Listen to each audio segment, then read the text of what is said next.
When you look out over our beautiful mountains and you see fields of pillowy, untouched snow, it can flick that switch in your brain that makes you want to get out there and get some fresh turns.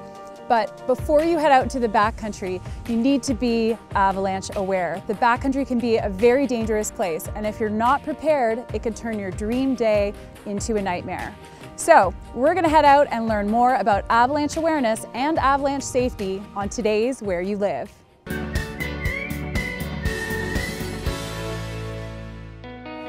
I'm at the top of Blackcomb Mountain, and in my quest to learn more about avalanche safety, I've come to the Avalanche Safety Hut, and this is the kickoff point for the Avalanche Awareness Tour. And I'm here with the Avalanche Awareness Tour guide, Matt. Welcome, Matt, to the show. You. So tell me a bit about the tour. Yeah, the tours are offered every day. It's a free tour, departing right here. And they're designed to really just create more awareness. Awareness for people that are thinking about going into the backcountry. We're seeing a really large increase of backcountry users, so this is another educational tool to help people that are looking to get in the backcountry. Okay, and do you have to be a certain level of skier to do the tour? As long as you're an intermediate level skier or beyond, then that's what we're looking for. And where do you go on the mountain during the tour? For the mountain, we would go to different areas depending on, experience and skiing level. We can really kind of go anywhere that's inbounds on the mountain. So you're going out daily on these tours. Do you change? Sounds like you change the tour each day according to maybe who's on the tour. Do you tweak it according to what people are looking to learn? Yeah, we do tweak it. It depends on their background. Some people, this is their first exposure to understanding what avalanches are. Or some people have taken a multi-day avalanche course in the past and just need a refresher. So it's a good time to go over that information, and we would alter the tour that way. So you're really seeing all sorts of different levels of people that are learning to gain different information. So that's great. You can kind of change it on a daily basis. What do you point out while you're on the tour, while you're kind of cruising around the mountain? What do you show them? Yeah, we'll talk a little bit about weather and obviously the influence of weather on avalanche conditions. We'll go around the mountain here and looking at terrain features. In here at the Avalanche Hut is a lot of information in terms of the avalanche danger scale, looking at the current bulletins, what the conditions are for that particular day. And then we can go through and looking at some essentials for the backcountry. We'll also go over to the beacon plot and actually look at a scenario, sort of like in the event of the worst case, someone was buried, how to use the tools that we have, a transceiver, a probe, and a shovel. But the focus is largely on education so that we can avoid that scenario happening in the first place. Okay, so say if someone's come out, they've done the Avalanche Awareness Tour, but they're looking to learn more. What is the next step for them? Yeah, so this is just really the beginning. So if someone has done this tour and they're like, you know what, I do still want to get into the backcountry and learn more, I would recommend the next step being an AST course, an Avalanche Skills Training course, which is typically a 2-day program. Beyond that, always going out with people that are more experienced, following sort of a mentor, always being very prepared when you're heading out there. And also it's great to go out with a guide, a lot at the beginning, and you can learn a lot that way. And then there's a whole bunch of different levels of courses beyond that, a 4-day course, a 7-day course, a full winter course, or potentially all the way up to becoming a PhD in snow. Okay, yeah. Wow. So lots you can do out there to learn more about avalanche awareness and avalanche safety. So thank you so much for chatting with me today. Appreciate it. Welcome. And of course, we always encourage people to get out there, learn as much as you can about avalanche safety, especially if you're going to be headed out into the backcountry. I'm actually going to be speaking with a patroller coming up next. We're going to learn more about inbound safety, and that's coming up after the break.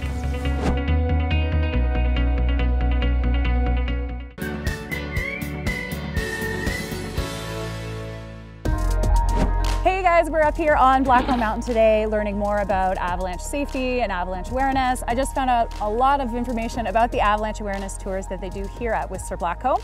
And now I'm here with patroller Darlene, who's going to teach me a bit more about what Ski Patrol does. So Darlene, tell me a bit more about what Ski Patrol is doing up here. Well, primarily people think that we're here for first aid. We do a lot of first aid, but there's many things that go on in the mountain here. that maybe you wouldn't realize. We try and make it as user-friendly as possible, signage, check the runs to make sure that nothing has happened with grooming, and avalanche control. So what are you guys up here doing for avalanche control each day? At 6 a.m., a group of patrollers come up. We meet up at the Alpine shop and we start trying to come up with a plan of what our attack on the snowpack is going to be that day. So that means doing weather, having group discussions, trying to figure out how we're going to deal with what we've been handed for the day. Okay. What are some of the ways that you deal with tackling the avalanches or potential avalanches? That would be ski cutting and using explosives. So there's a few ways that we deploy explosives, and that would be hand charging, avalanchers, and heli bombing. Okay. And what is ski cutting? You mentioned that earlier. Ski cutting is a technique that we use that puts us in the spot where we think that the avalanche is going to initiate. And if all goes well, the slide should go at your skis. What happens after that? Well, then we want to put ourselves in the position of ski cutting those slopes again, skiing them, making sure that the hazard is truly mitigated and that if there's any possibility of anybody getting caught in an avalanche, it's going to be us. Mm-hmm. Okay. So you guys are doing a lot of work here, like very early in the morning. You guys are up, you're on it, you're creating a safe environment, then you're double checking that environment. We sure are. Yeah, so everybody should feel very safe here at Whistler Blackcomb, thanks to the patrollers, of course. So as a patroller, you've been doing this for 20 years, Darlene. If you could put the word out there to our audience and to let them know anything that you feel that people should really know about what patrol does, what would it be? I think that would be that on any given day when the snow flies, Mother Nature is going to give us any different scenario of in a snowpack. So we are trying as fast and effectively and safely to open that terrain for you guys. We are not saving any powder for ourselves. We are giving it out there, our 100% to open that as fast as we possibly can. So be patient. Be patient. Yeah, I think that's a good message. People get impatient sometimes, you know, they're keen to get up there and get their runs in, but Yes. of course we always want them to be safe first and foremost, and that's what Ski Patrol does. So Yes. Thanks so much for chatting with me today, Darlene. Appreciate that. And you know what? They're cute, they're cuddly, they're avalanche safety dogs. I'm so excited to meet one, and that's coming up after this.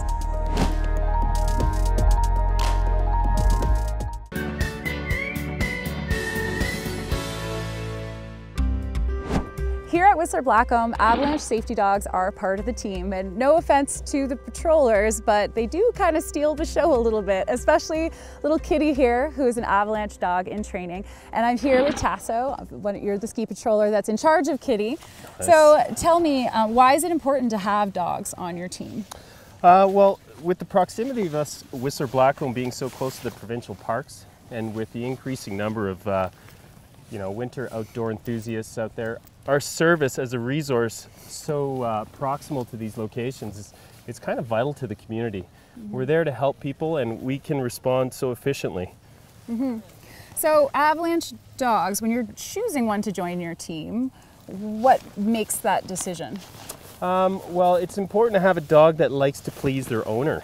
And Kitty is a chocolate lab, and she'll do anything for us quite often. Other breeds out there like border collies and golden retrievers, they really are there to please their owners. You know, no offense to the huskies out there or anything like that, although huskies tend to they're there for themselves. They're there to run. Mm-hmm. Where these guys, they've got, good people skills, and they've got thick coats, and they're quite agile. Okay. And what's involved in the training of an avalanche safety dog? Well, with Kitty, she's still in her younger stage here where she's basically behavioral training. So we just want to teach her how to kind of come up the mountain on a chairlift and to ride skidoos and to be able to handle the sounds of the mountain. Eventually we work towards obedience skills and searching. We want to teach the dog to play the greatest game of hide and go seek, which they really enjoy to do. Yeah. So let's say we're looking at an avalanche scenario. How is a dog going to help you as a patroller? Well, you know, if you were in a situation where you just sort of skied a run and all of a sudden you went back to that same run, you saw an avalanche had happened, what the patrol can do is look for surface clues or pull out their transceivers, but what the dog can do for us is make sure that we know that there's nobody in this unwitnessed avalanche, which helps everybody in the end. Well, thank you so much for chatting to me and joining me with Kitty here. She's adorable. So good luck with all of her training. I really, as much as I love dogs, I hope that I never have to encounter you and Kitty on the mountain. So thank you so much for chatting today. Thank you. And it's been so great talking to all the pros here at Whistler Blackcomb about avalanche safety and avalanche awareness. But I thought it'd be great to really talk to somebody who's been in an avalanche themselves. And I think that that's going to be a really interesting perspective for us here today. And that's coming up after the break.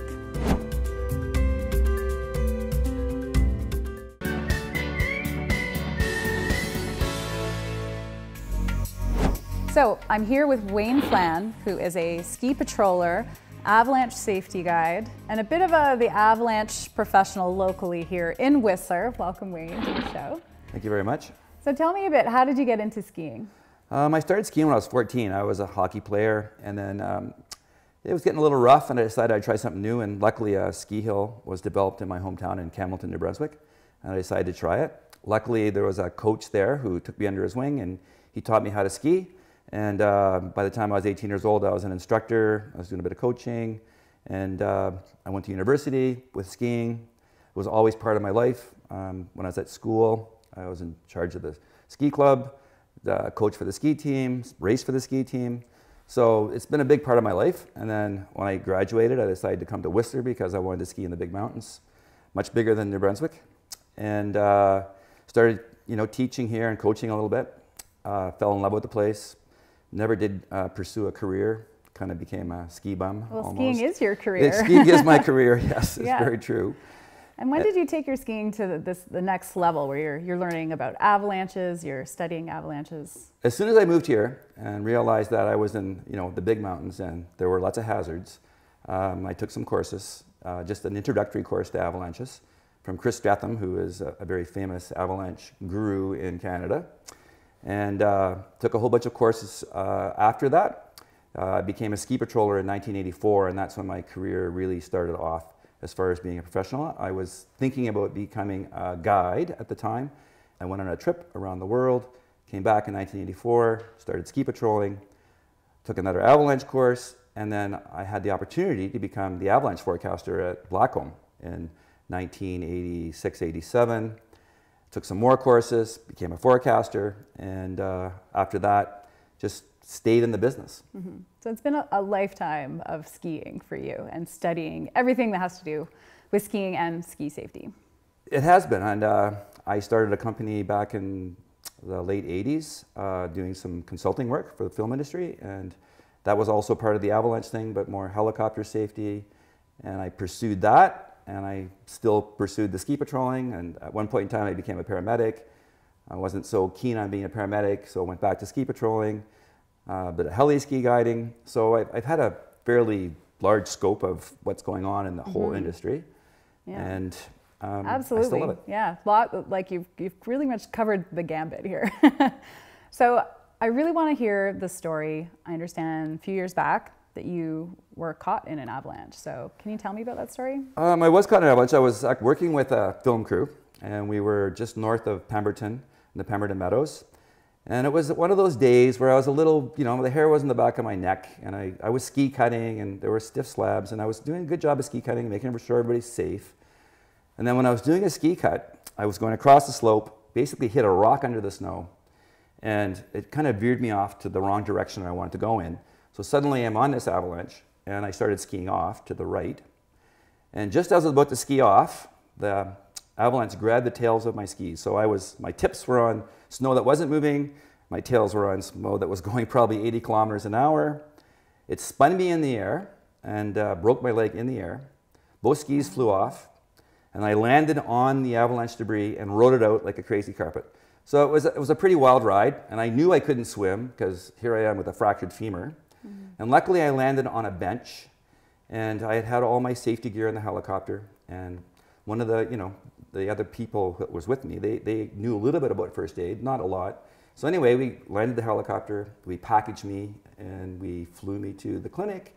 And then I went to the Vancouver and got my femur fixed. Oh my goodness. But it was a crazy day because it's the first time I've ever been hurt by an avalanche in my career. So tell me, after all of your years of training and you're caught in this avalanche, how did the training affect kind of that moment when you were caught in the avalanche? Did it help you? What was...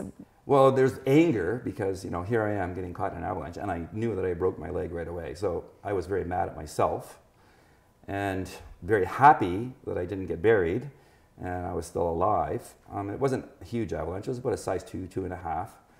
But still, I think that just, you know, knowing that, because I had a broken leg, I couldn't do anything. So I just remained totally calm and still. Yeah. And just rode it out like being on a toboggan.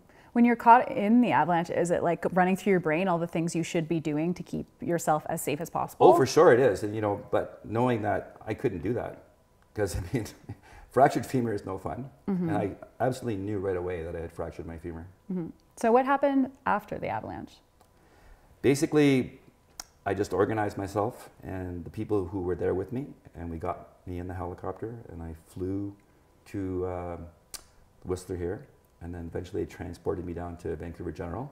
I had a great surgeon who put a pin in it, and basically I haven't had any problems with it since. So I was lucky that I had a very good surgeon.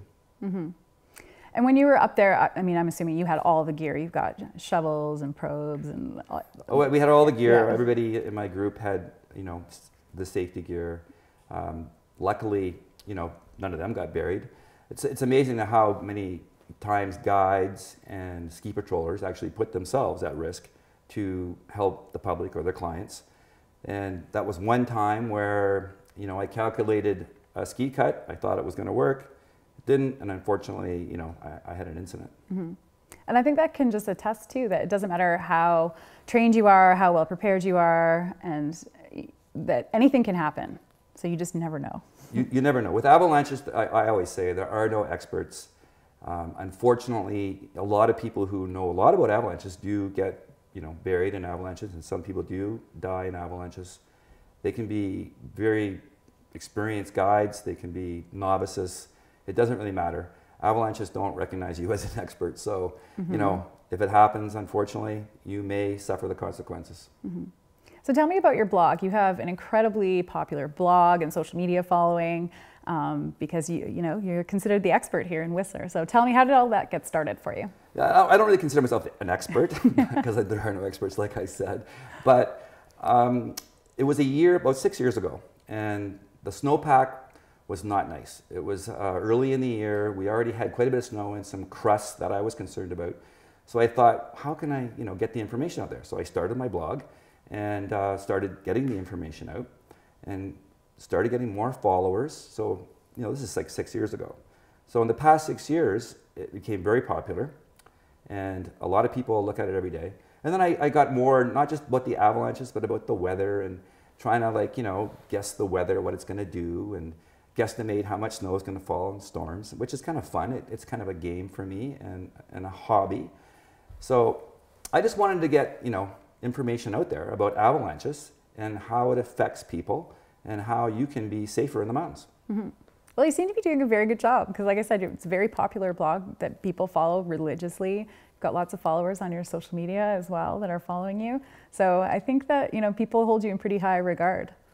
You know, you know, for me, I'm just an ordinary ski patroller that does, you know, likes to ski, likes to be out in the mountains, and all I'm trying to do is instill more information so that people can be safer. That's my whole objective and goal about the blog. Yeah. And looking to the future, do you have any other things planned? Right now, I've been working on trying to get an avalanche conference in Whistler. It's extremely expensive to have a conference here, so I've been trying hard. It's hard to, you know, get the first one off the ground. So I'm going to try again this year. I've been trying to get government funding. I'm trying to get corporate funding to have this event. I want to make it as cost efficient as possible so that people can come here without having to pay a lot of money. And I want to make it an annual event where we have a conference here in Whistler where we can talk about avalanches, but more just about safety in the mountains and how you can be better equipped and just know about what's going on social media wise, It's important to understand what is going on out there as far as conditions. And we have an amazing system in British Columbia where the information is there. You just have to learn how to use the information and then take courses, learn how to travel in the mountains safely, and then get a mentor so that they can help you learn what you have to do to stay safe in the mountains. Mm-hmm. What would be your one piece of advice for those watching at home, if you could give anyone some advice? The main piece of advice would be to basically take an avalanche course, whether it's an AST1 and then you go into an AST2, or even just an introductory course so you can learn a little bit about what avalanches are all about. So education is the key. Like if you can get educated on the subject and learn how to use the tools properly that you have to be safe, then you will have a better experience out in the mountains. Awesome. Well, thanks so much for chatting with me today. Really appreciate you telling me your story, and we hope that that never happens to you again. No, I'm hoping it never happens again either. After 35 years in the business and getting bitten once is not too bad. I mean, I've been caught in other avalanches, but never hurt in an avalanche. Yeah. Well, good luck to you, and keep on enjoying those mountains and being an inspiration. Thank you very much. It was a pleasure talking to you. Yeah, no problem. You're very welcome. And do remember that you can always check out Wayne's blog. It's WayneFlannAvalancheBlog.com if you want to have a look at that. And the enticement of getting out there into the backcountry and getting all that untouched powders, it's pretty special, but just make sure that if you're headed out into the backcountry that you are trained, that you have the gear and you know how to use it. And of course, every January, Whistler Blackcomb hosts Avalanche Awareness Days. So you can get out there and build on your knowledge, build your skills, and just learn that much more to keep safe out there, because it's important to keep yourself, as well as the people that you're with, safe when you are out in the backcountry. For Shaw TV, I'm Kristy-Aleksich. Stay safe, have fun.